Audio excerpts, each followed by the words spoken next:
Hi, and welcome to another live stream. Hi, Rich. Hello, Stephen. How are you? I'm good. How's your week been? All good. All good. No complaints. No complaints. Really? Wow. Okay, well, that's good. That's me trying to be positive. Yeah, that's good. No, it's really good. Um, I've got a question actually about astaxanthin, which is one of the things that's happened since I've met you. With us, I've started getting your lemon and orange electrolyte drink, and you talk about astaxanthin, and I just wanted to, yeah, there you go. Wanted to just ask you, how did you stumble across this? Because it's something I'm going to be honest with you, I've not come across. Yeah. Endless amounts of research. As you know, I mean, it's a similar story with yourself. I don't watch an awful lot of TV. I don't actually own a TV license anymore. And the reason being is during the pandemic, I realized that much of what I saw on TV was incorrect. So I decided to remove myself from that world, if you were. If I do watch TV now, it'll be a movie on maybe Netflix or Prime or whatever platform. But that will be in order to escape reality for X period of time, if you like, which I think is important. But most of my time is spent researching, similar to yourself. As sad as it sounds, that's what I tend to do in my spare time, is research clinical trials. And one day I was looking down the rabbit hole of antioxidants. We are told, it's a buzzword at the moment, isn't it? Antioxidant. This is an antioxidant. Plants are high in antioxidants. But astaxanthin is the only compound that I know of in existence that is a true antioxidant from a dietary perspective, because plants are not actually antioxidants, they are pro-oxidants. They begin their journey as a pro-oxidants, and they activate something called the NRF2 pathway, which is an oxidative stress pathway. So what scientists see is this elevation in glutathione, which is the body's mastered antioxidant, and they register this as a antioxidant effect, but it is actually a pro-oxidant effect. Glutathione has been elevated in order to conjugate to that toxin, to excrete it from the body through something called phase 2 detoxification in the liver. So it is actually a pro-oxidant effect. Now what we see is this elevation in glutathione, and then glutathione will quickly drop back down to baseline, and quite often even below where it began, which isn't a true antioxidant effect. True antioxidant effects come from this elicitation, possibly through elevation of glutathione, but glutathione will stay elevated for prolonged periods of time, and when it does come back down, it'll come back down to baseline or just above, but it will stay there for X amount of period, considerably longer than that from plants. And that is achieved through things like cold water dipping and sauna treatments. Molecular hormesis and environmental hormesis are two different things. And environmental hormesis is true hormesis. This is, that does confer a benefit, an antioxidant benefit, if you like. But astaxanthin is a compound that comes from our diet. It comes from a number of sources. Salmon is a source. Again, an animal protein, so not from a plant.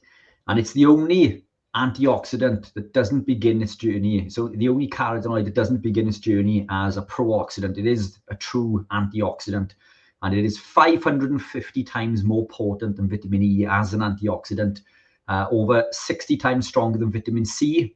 And we've seen some studies which go up to something like 2,000 times stronger than vitamin C, 800 times stronger than coenzyme Q10.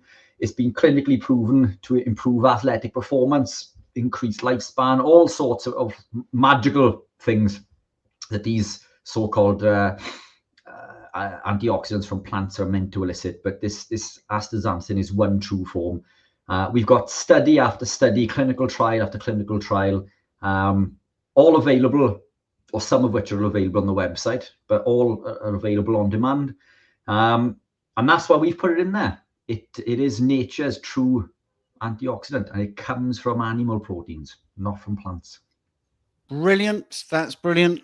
Let's do some housekeeping. And also, I want to say if you post a comment or a question, we will get to it. You don't need to repeat it, and we will get there. Okay. Now, Richard is back. So maybe we won't get to every question, but that's fine. We've missed him when he hasn't been here. Selena's saying good evening, both. Good evening, Selena. And Tom Jones. Oh, it's not unusual for him to turn up. Good evening, Tom J. Sorry, that joke never gets Richard to laugh, but they go, carnivorous Dutch giant Tom, get a noti from the one and only. I'm not sure what that means. Matthew, good evening, Stephen and Richard. Good evening, Matthew. I'm going to apologise, Matthew. The other day, when we did our Mighty Network Monday, I kept saying liver when I was meant to be talking about kidney. But anyway, so thank you for saving me. I was having a day of absolutely... I just pulled out, basically. I've been doing 7 days a week for a long time. But anyway, thank you, Matthew, for that. That was very kind of you. Selena wants to ask a question about carbs and sugar, which she's posted again. So we'll get to the actual question in a minute. And that was 7:01, you see, and it's now already, 7:06. So, but we'll get there. It's been some time. Yes, it has. We've definitely missed Rich, haven't we? Vitaligus, good evening. Can I shout out for Colt Milton? Yeah, he's a legend. He's a friendly, nice guy. Recently started research about the lion diet. Yeah, I had Colt on the show last week. It went out, and he is fabulous. He's really getting into all this, so that's good. And we're going to get the Keto Savage, Robert Sykes, on the live stream at some point. And the reason I mention that is because Colt was talking about him. Right, here's a question. Here is a question. Can I ask a question? Selena, this is. Can I ask a question about carbs, sugar, insulin? If a teaspoon of sugar is the most our blood can handle, does that equal 5 grams of carbs? And then also mean we should only eat 5 grams of carbs in one meal per day? Well, 5 grams... It's roughly a teaspoon of sugar in your bloodstream is ideal for someone that's sedentary right now and perfectly fine. But don't forget that gets used up. Glucose gets used up. So there's a constant demand for carbohydrate to be made by the liver, by gluconeogenesis. And that's the level you want. So when people say you should eat 30 grams of carbs a day, there is no reason for that whatsoever, because we can make it, which is why carbohydrate is not essential. Fats and proteins are essential because we can't make fats and proteins. That's what essential means. Non-essential carbohydrates because we can make it, and that's good. Demand-driven gluconeogenesis from the liver. So if you get a biochemistry book, which I did when I did my studies, you will see that the brain approximately needs 120 grams of carbohydrate or glucose, however you want to say it, in a 24-hour period. That's where the people that love carbohydrates say your brain needs it. No, your brain doesn't need dietary carbohydrate. It just needs the liver to supply the glucose. So the question there is carb, sugar, insulin. If a teaspoon of sugar is the most our blood can handle, it isn't the most our blood can handle, because when you go into exercise, there's more demand for glucose. So it does tend to go up, which is not a problem because everything else goes up as well. Insulin goes up, and more goes into your cell. So it's a strange way to put this, but you've got to look at what your body needs at the time for what level of glucose. It needs to be in your bloodstream, but your body's got it handled. It will understand what you're doing. And I know that Rich spoke to Tim Noakes, so we're going to congratulate Rich on becoming an official ambassador for the Noakes Foundation, and we'll get to that in a second. I'm just answering the question, then Rich can fill it out, answer it even more if he wants to. But when he was talking about exercise, I know Tim Noakes is a big advocate of the fact that it is the brain that is the central governor. It's called the central governor theory. And the reason you are unable to continue your exercise is because your brain is so critical to your function that it does not allow you to have so little blood glucose floating around that it stops you exercising to make sure it gets enough blood. That's the central governor theory in very layman's terms. But Why that also mean we should? Does it also mean we should only eat 5 grams of carbs in 1 meal per day? I know why you would say that, but let's just do a thought experiment. Right now, you've got 5 grams of carbohydrates in your bloodstream. So why do you need to top it up? So even if you did 5 grams, you would now have 10 grams, wouldn't you? If you get very simplistic in the maths, or math, as the Americans like to say. So that is another reason why it pretty much proves carbs are non-essential. Because if you had 0 glucose in your bloodstream, you'd be in big dire straits. You really would be having problems. You would not probably be able to eat 5 grams of carbs. So that's the thing. And also remember that when you eat food, even the eating of food starts to demand energy for you to digest it. So that's my answer. But anyway, Rich, well done on becoming an ambassador for the Noakes Foundation. It's absolutely fantastic. Do you want to answer the question, or would you like to just talk about that? I think you've answered everything pretty fully there, Steve. It's yeah, I mean, the whole dietary carbohydrate thing is a fallacy. We don't need any dietary carbohydrates. During the interview that I did with Professor Noakes, we referenced some numbers that the human body requires per hour, and that is somewhere between 5 to 10 grams per hour. But this, the body will make, as Stephen said, naturally through a process called gluconeogenesis. So glucose, neo being new, and genesis, the creation of. It is demand driven and does so when the body needs it to. So it's one of those clever systems in the body that requires us not to consume any exogenous carbohydrate. Now, the human body is incredibly clever. It has something called glycogen stores, which are our muscles, and we can store glucose as glycogen in the muscles. And as Professor Noakes went into a bit of detail, he sees this as a dumping ground in order to save our life. Excess sugar in the blood is poisonous, is toxic, so the body will store excess glucose in the blood in the muscle as glycogen. So the glycogen stores are nothing more than a sugar dump in order to save our lives. So these people who do a carb refeed, and Professor Noakes was the king of glycogen refeeding. This is a protocol that many athletes will do before an event, particularly for a marathon or a long endurance event. They will consume copious amounts of carbohydrates to fill glycogen stores in order to fuel their body through those few hours of demand. But the reality is that the body is storing that glucose to save your life. It's storing that glucose in glycogen, and it's not the glycogen that supplies the energy. As Stephen said, it's that central governance system in regards to the brain needing glucose. And as soon as glucose depletes or goes below that optimal amount, then we begin to suffer fatigue. And we've seen this even in carbohydrate athletes. So it doesn't take long. It doesn't take long for a carbohydrate athlete to adopt and adapt to these systems, because a lot of carb athletes even train in a zone 2 state. They train in a state which allows them, their body to oxidize fat for fuel. This is the state that all athletes train in 80% of the time.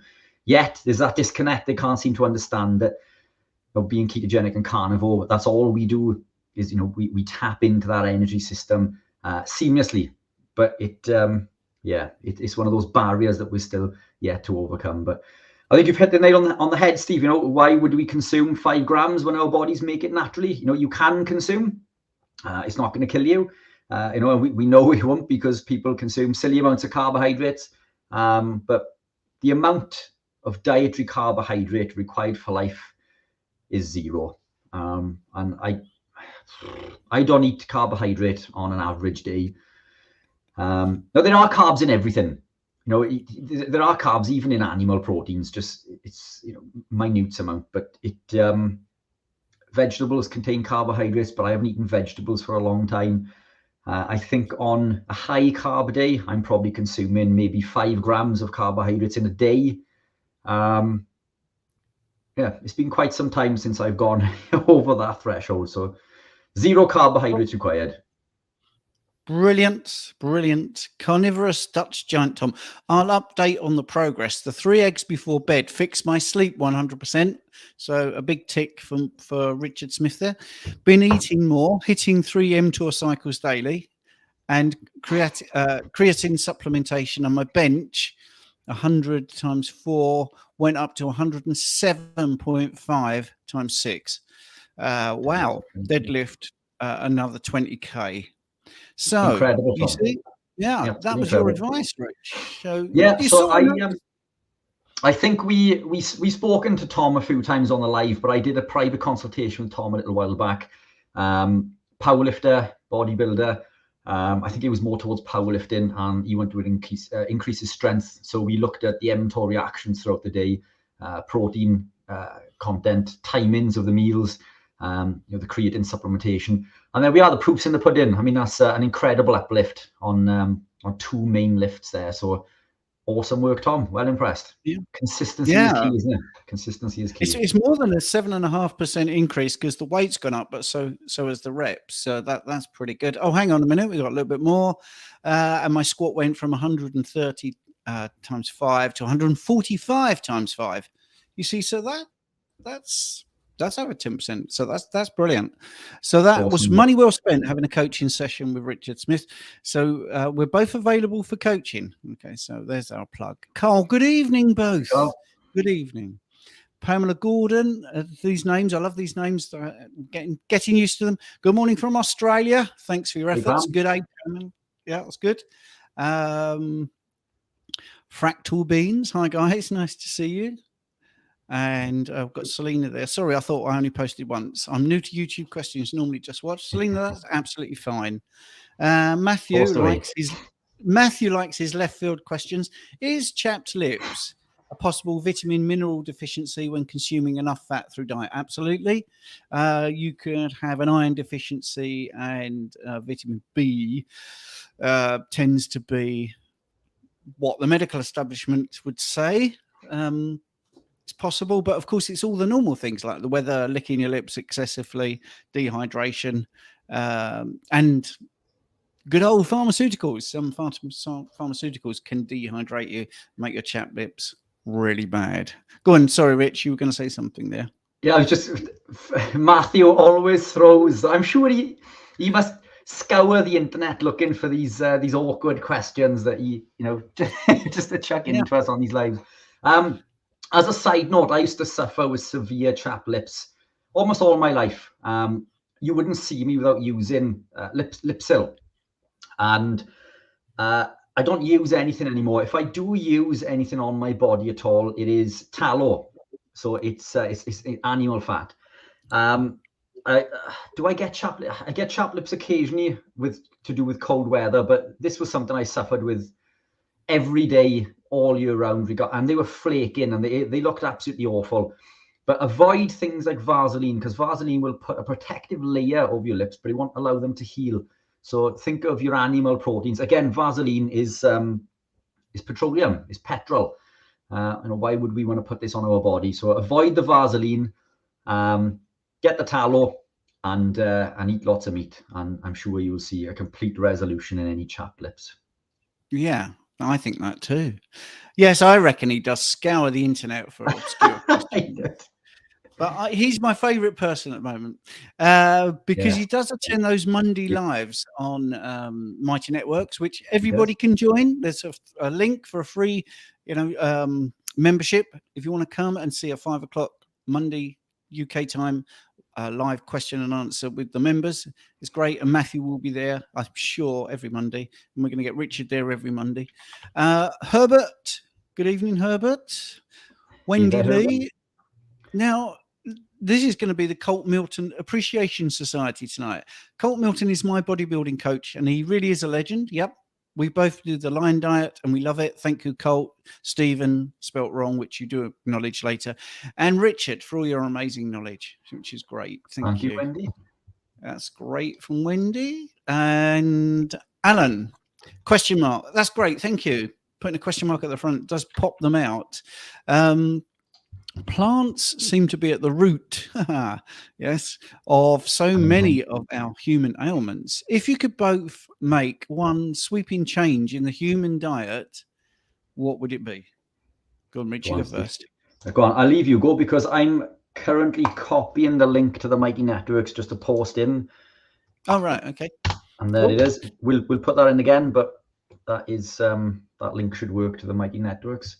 So the link is there. It's be in the description as well.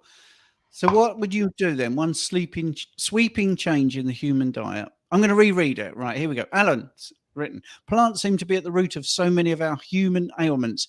If you could make just one sweeping change in the human diet, what would it be? Take all the plants away. Look, Steve, you and I had this convo yesterday. We are advocates of healthy living, and we support anybody who's looking to improve health and well-being.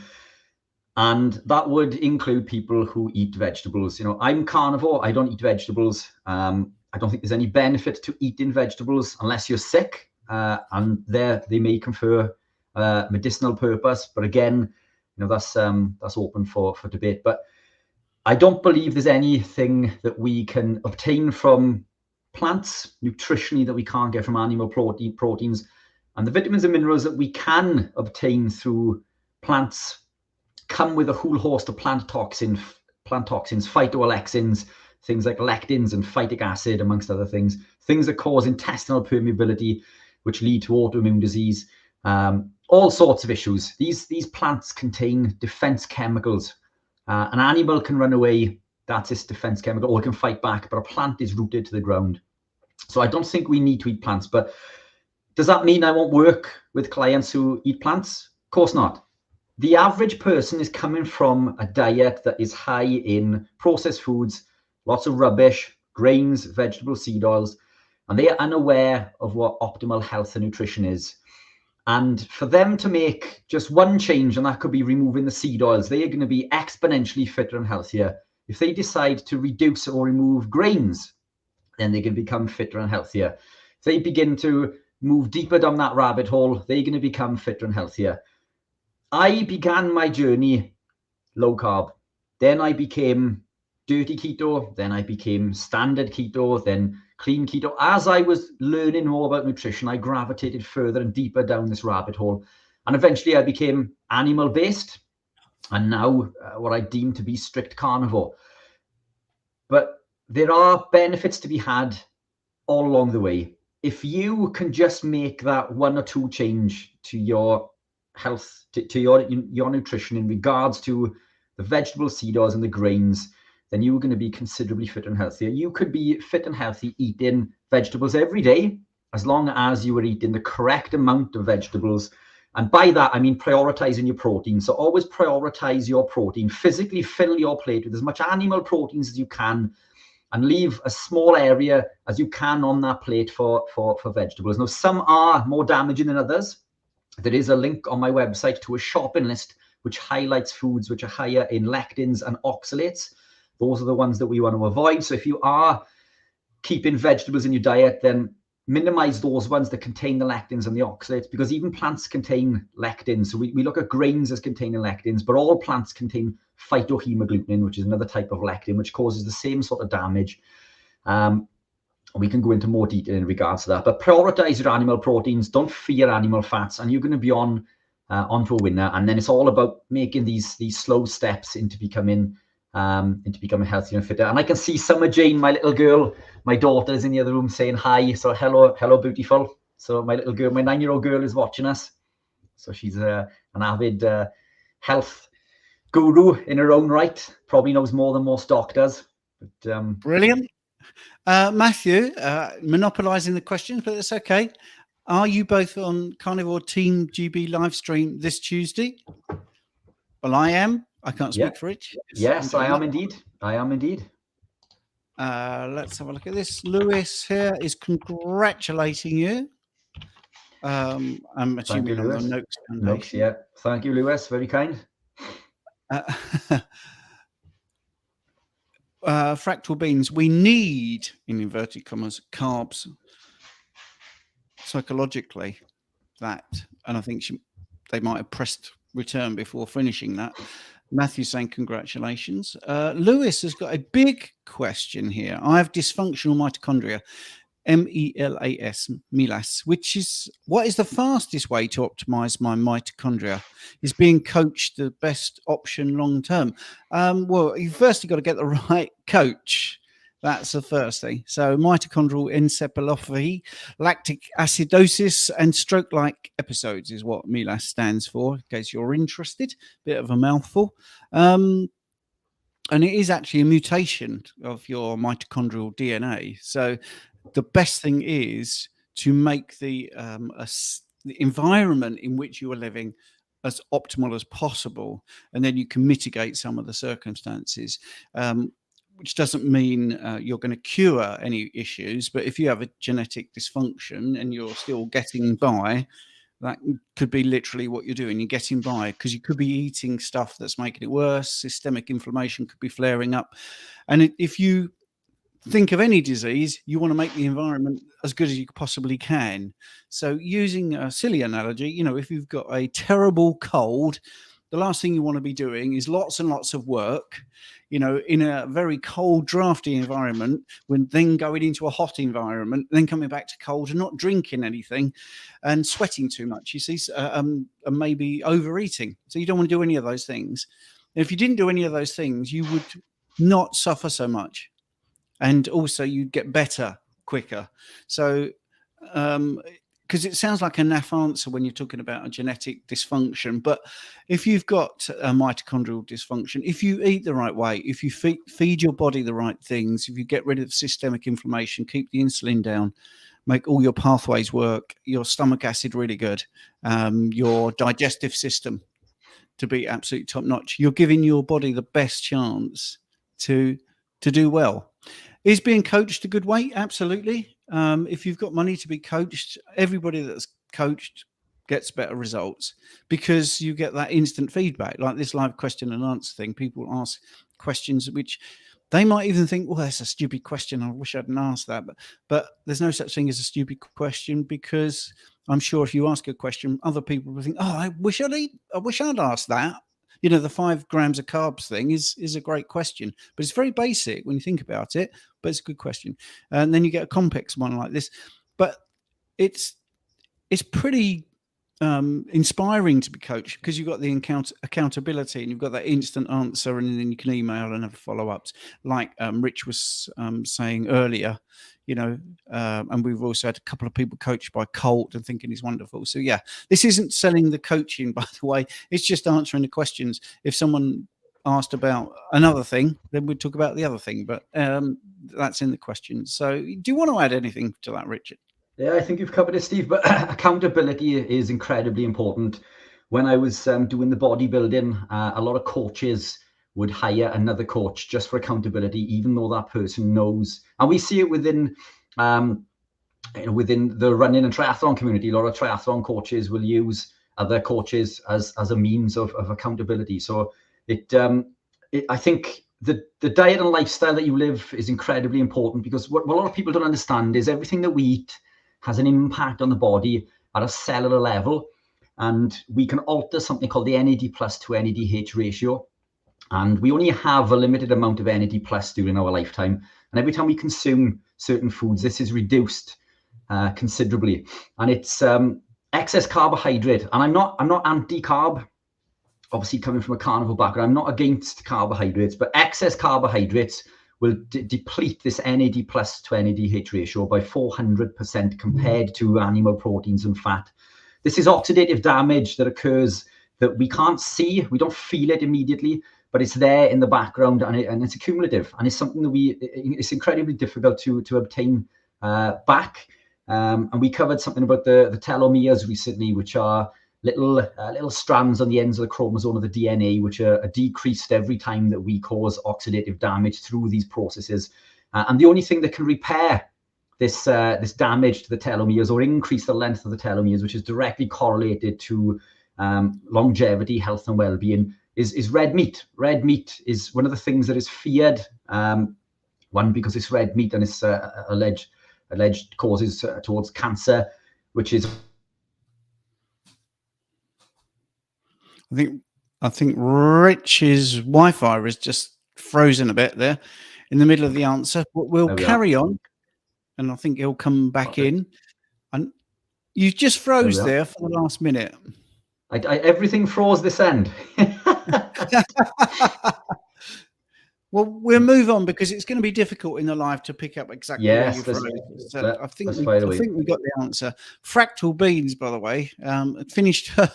I can't remember if it's female, male. Anyway, finished their message about the carbs being psychological cravings, habit, comfort binging. Once you've fat adapted, you don't need carbs even when exercising. Absolutely right. That's good. Let's have a look at the next one. Selena, thank you both. Trying to simplify for my non-technical brain. Yeah, you don't need 5 grams of carbs. That's it. Right, let's go to the next bit. Our need for carbs is psychological. Yeah, so that's the same message. Right. Why, Herbert, why low insulin makes kidneys drop sodium out of the body? Why does low insulin make the kidneys? Because it's so high blood pressure is an insulin dependent state. So when we look at blood pressure, we are told that it is sodium that causes high blood pressure, but it isn't. It's elevated insulin, which is caused through excess carbohydrate consumption. So if you know anyone who suffers with essential hypertension, high blood pressure is caused by an increase in insulin, because insulin pulls sodium from 4 points in the nephrons in the kidneys back into the blood. Wherever sodium goes, water follows, which contributes to this high blood pressure. But it's not the sodium that's causing the high blood pressure. So when you begin to lower carbohydrates, insulin will drop almost immediately, literally overnight, and over a period of a few weeks, can drop to the point where it is deemed to be reversal of type 2 diabetes, for example. But as insulin drops, it now signals the kidneys to release this sodium from those 4 points in the nephrons in the kidneys, and we excrete it in the urine. And this, because sodium is so essential for life, can lead to chronic fatigue, depression, anxiety, feeling nauseous, keto flu, or once known as the Atkins flu. And it can occur with anybody, not just someone who's beginning a low-carb ketogenic journey. Now, one of the studies that we often reference looks at 17 countries and covers over 100,000 participants and looks at sodium excretion.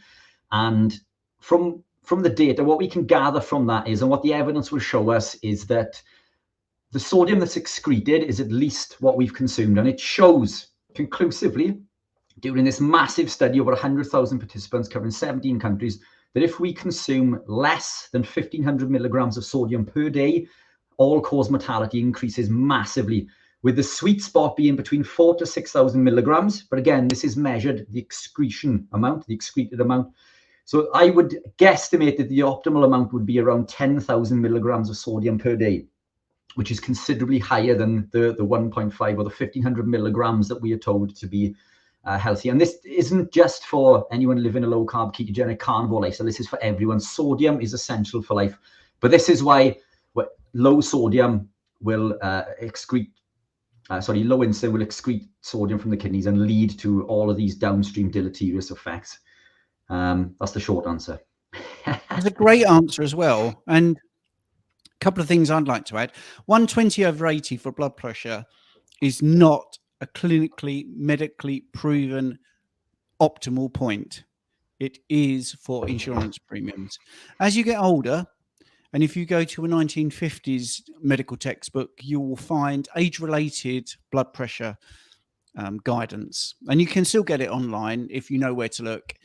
And as you get older, your blood pressure will go up because your arteries will harden and stiffen. And you need more pressure to get the same volume of blood through your arteries and veins on the return back. So don't worry about the 120/80. Just look up age-related blood pressure if you're worried about your blood pressure.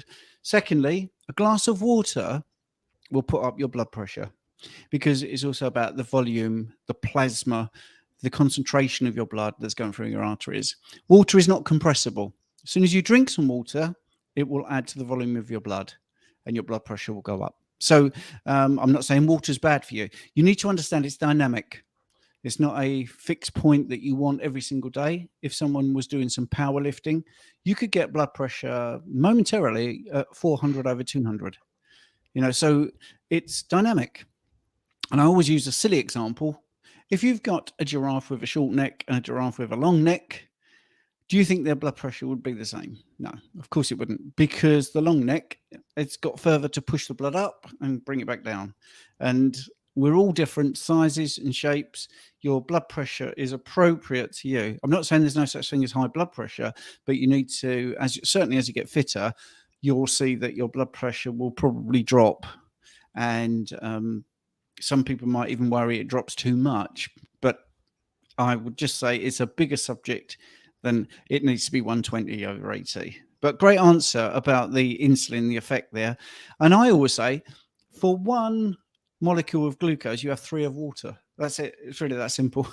So that's why you lose a lot of water weight when you drop the glucose. So that's that. Right. Wendy. Yes, another cult fan here. She adores him and his family. Super awesome. And they are on the Lion diet at the moment. Well, yes. And one of the things Colt was talking about, and it's just a plug for Robert Sykes coming on, the Keto Savage. Colt is a big fan of the keto brick, but so he might actually, when he finishes his Lion diet experiment, stay pretty much Lion diet, but add the occasional keto brick. So I just thought I'd pop that in there.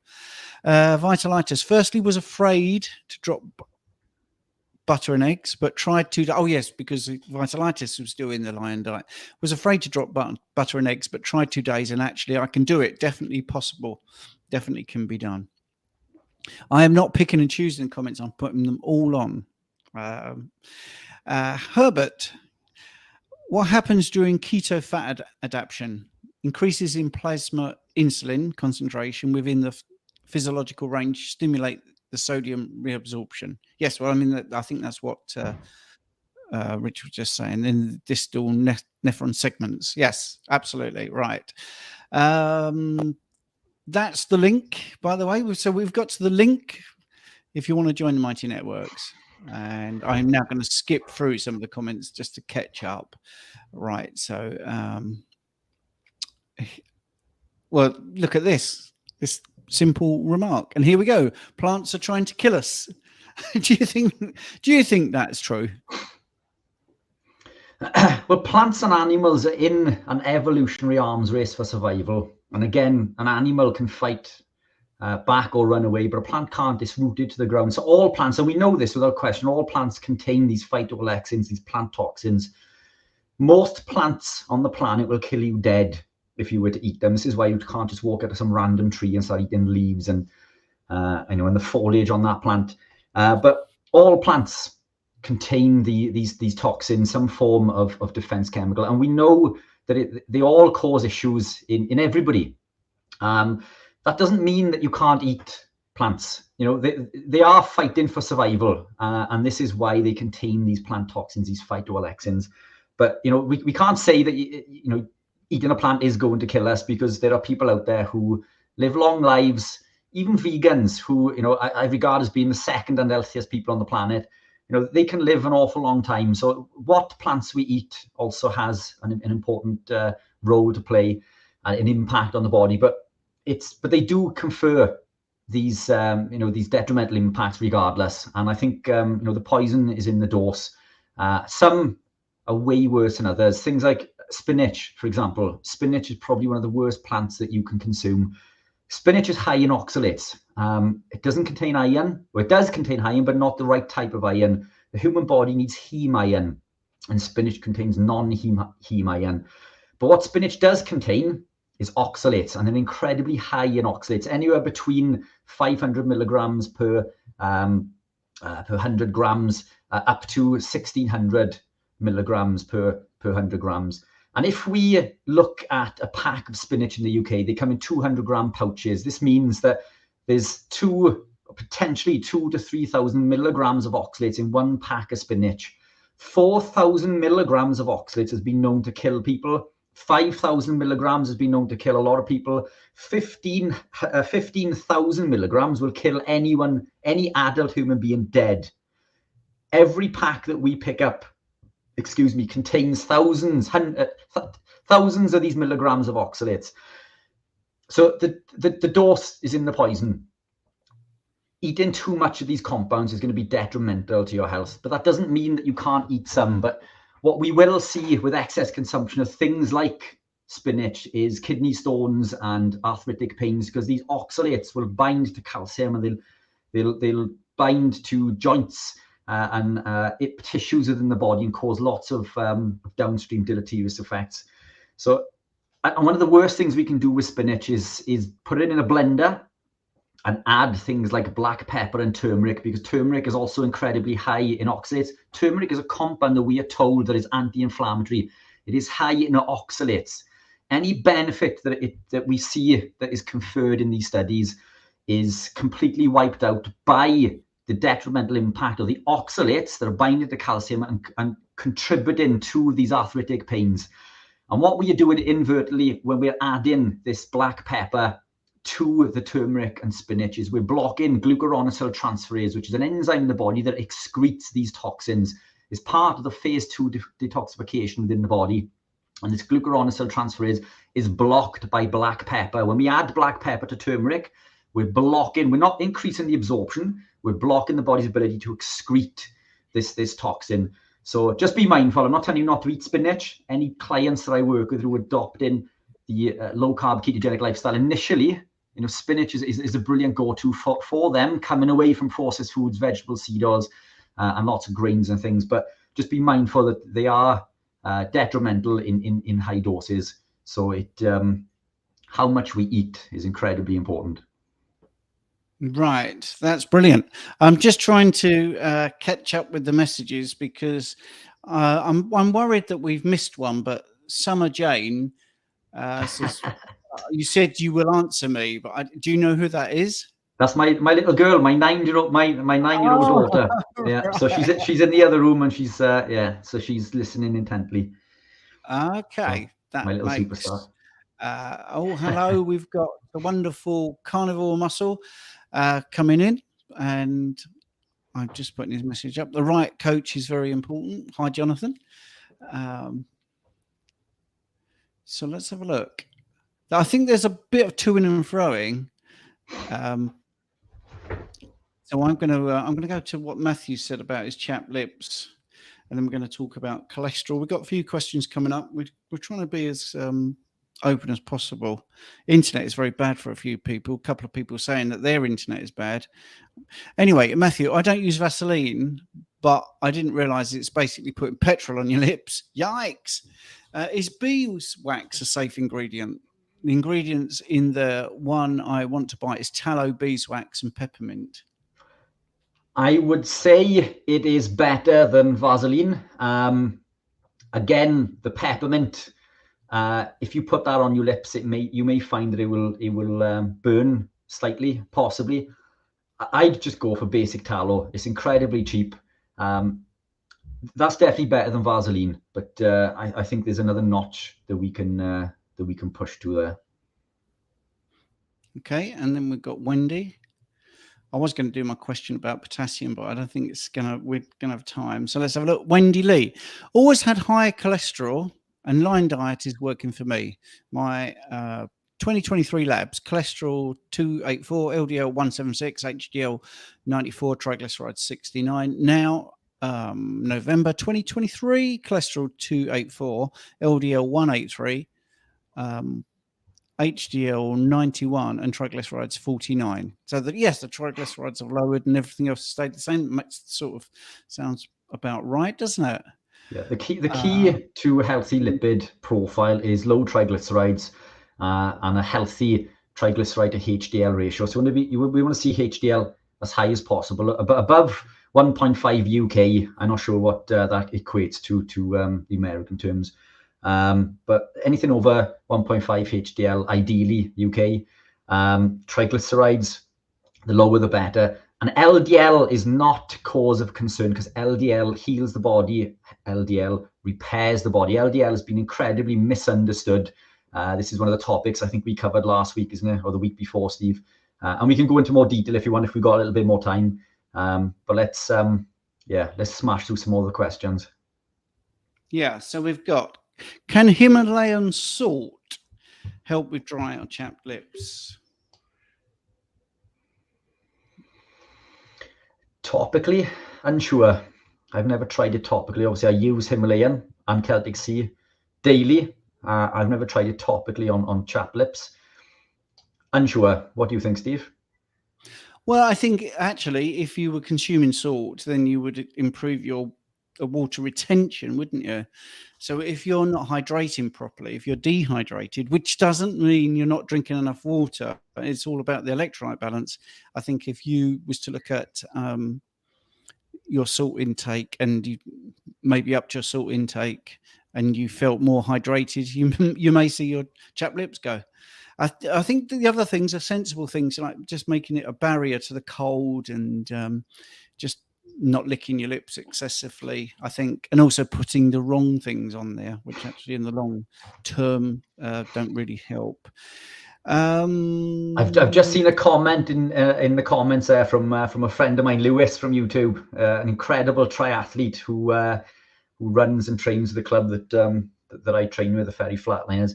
He's referencing our leader Mark Davis, who is carnivore, fell today and sprained his ankle.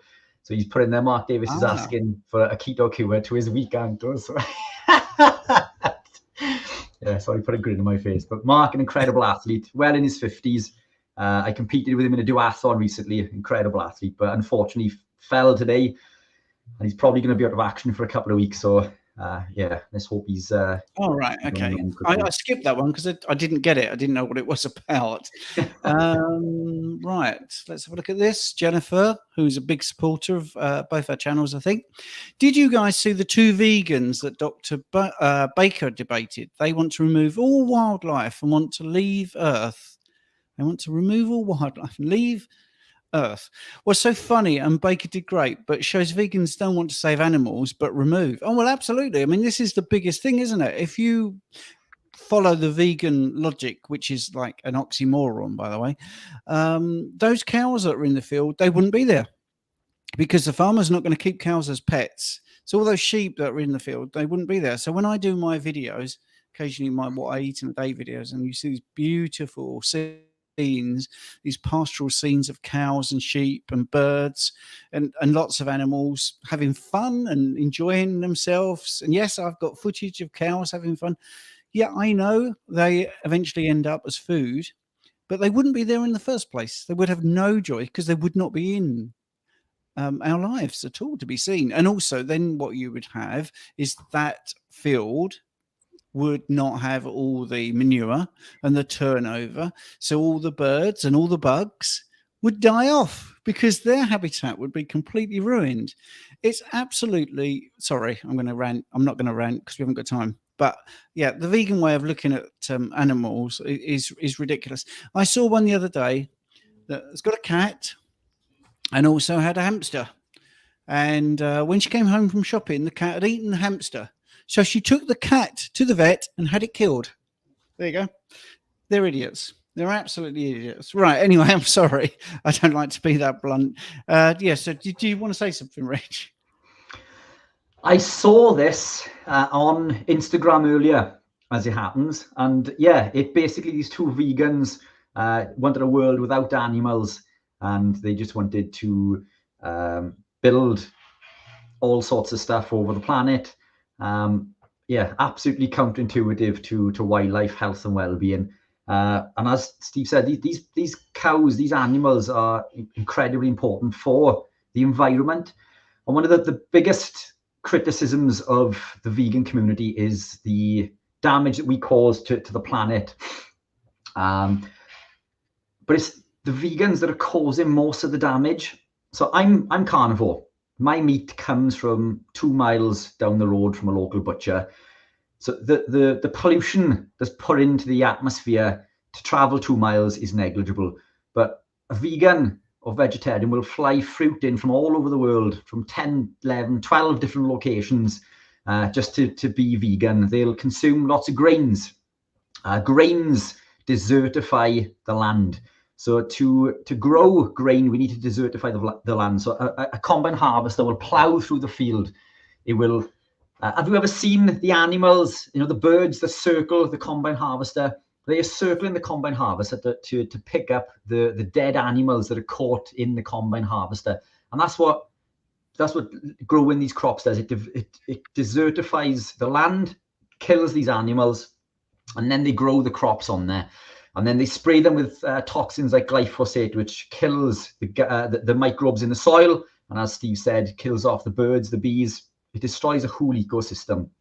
So it's not just that land and the animals that will live in there that are lost forever, but that land becomes desertified and will take 50 years to recover. And in fact, over 50% of the world's land is now desertified through crop farming from grains, which are treated with these toxic chemicals like glyphosate. So there's a lot to be said in regards to the so-called vegan lifestyle, in regards to environmental impact. Support your local butchers, support your local businesses. Don't buy these toxic plants from all over the world, and don't contribute to global warming, if that is a real thing, by the way. But that's a topic for another day. Yeah, it is. It's brilliant. So yeah, lots of questions. So let's have a look. So we've got somebody here saying that obviously a broken sodium to potassium ratio. Yeah, Herbert on the question before, he's put in, I use too much salt and then I get non-comfortable feelings in my muscles. So yeah, that's the sodium to potassium ratio. Potassium needs to be 4 times higher than sodium as nature intended. If you are suffering with cramps, and this is something for anyone out there who suffers with cramps first thing in the morning in their legs, or even an athlete, any cramp is caused by the calcium to magnesium ratio. And in most people, it means that you're consuming too much calcium, because calcium depletes magnesium. So the calcium to magnesium ratio, calcium is excitatory to the muscle, to the actin and myosin, and magnesium is calming. So the actin and myosin work against each other in regards to contract the muscle. Excess calcium depletes magnesium and leads to this contracted state. So if you're suffering with cramping, in most diets, it's usually a case of too much calcium, which you can offset by increasing magnesium. Increase magnesium, but do so through magnesium glycinate. Try to avoid excess magnesium citrate, which is what's in my electrolytes, but the amount in the electrolytes is meant to be adequate for optimal health and nutrition. If you are consuming excess amounts of calcium and you need to offset this by a big amount of magnesium, then you need to use magnesium glycinate. The obvious thing there is to obviously reduce the calcium, and this will avoid that excitatory activation of the myosin and the actin in the muscle. So you're better off reducing the calcium. Calcium in diet and supplementation can increase cardiovascular disease by as much as 15%. And we're talking low amounts, anything over 700 milligrams per day. And we had Sally Kay Norton on recently. We went into oxalates and oxalate dumping and how to combat that. And Sally's answer to this is usually increased calcium. I'm not a big fan of calcium. We can do the same through potassium citrate, which is something we spoke about briefly, and it's a post that Stephen and I are going to be releasing soon. But potassium citrate can offset that over the calcium. We don't need excess amounts of calcium in the diet. Calcium is found in everything that we eat. We don't need to get excess amounts. So any cramping, start looking at reducing calcium, increasing magnesium, and increasing potassium. That's fabulous. I'm rushing to get through the questions, and I've just sent you the wrong link for the Rumble. Oh, did I say that? Anyway, right. So for the apple crumble. Yeah. For the apple crumble, yeah, absolutely. I'll send the right one in a second. So do ignore me. Right. Here's a good question, and we're trying to get to everybody.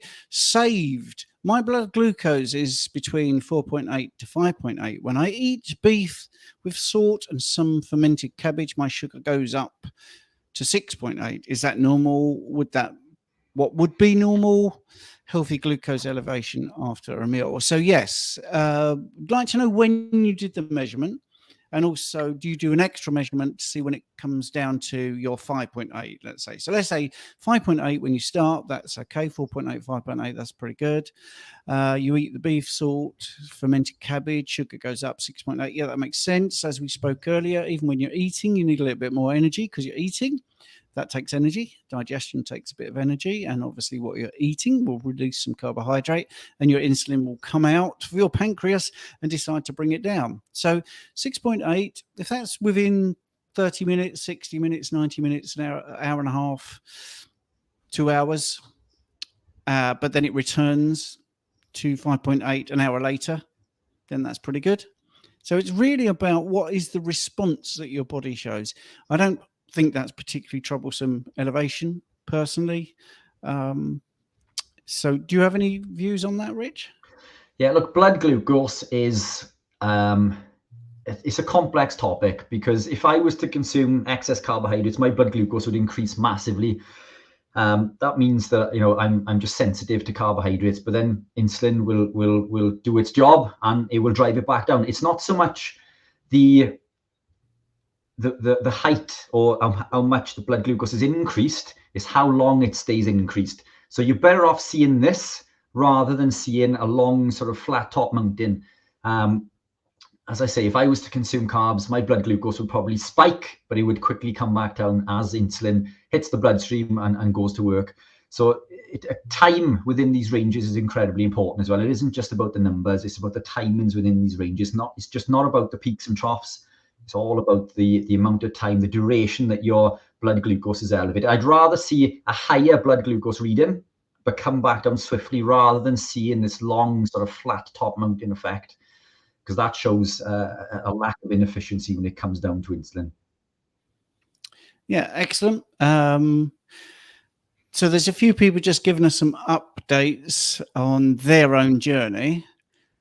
I don't think we've got an actual question now. Oh, here you are. Alan has got a question. We've only got, this is going to have to be the last one, but I've just put the correct link in to see us at 8 o'clock because we go over to another platform. I understand we don't need vitamin C on carnivore. I have some plaque in my arteries prior to switching to carnivore. Have either of you researched the Linus Pauling heart therapy of high doses of C? I haven't. Have you, Steve? No, I haven't actually. No. But we will. So this is one of those good questions that if anyone's got a question like that, have you researched a particular thing which is very nuanced, just put it in the comments and we will research it before we get onto the live stream. So what I would say with vitamin C is that it's not this magic elixir that we believe it to be in regards to the quantity. We can consume too much vitamin C, and we can do so quite easily. Vitamin C can increase massively the amount of oxalates within the body, which we know are detrimental to our health, and cause a whole host of downstream deleterious effects.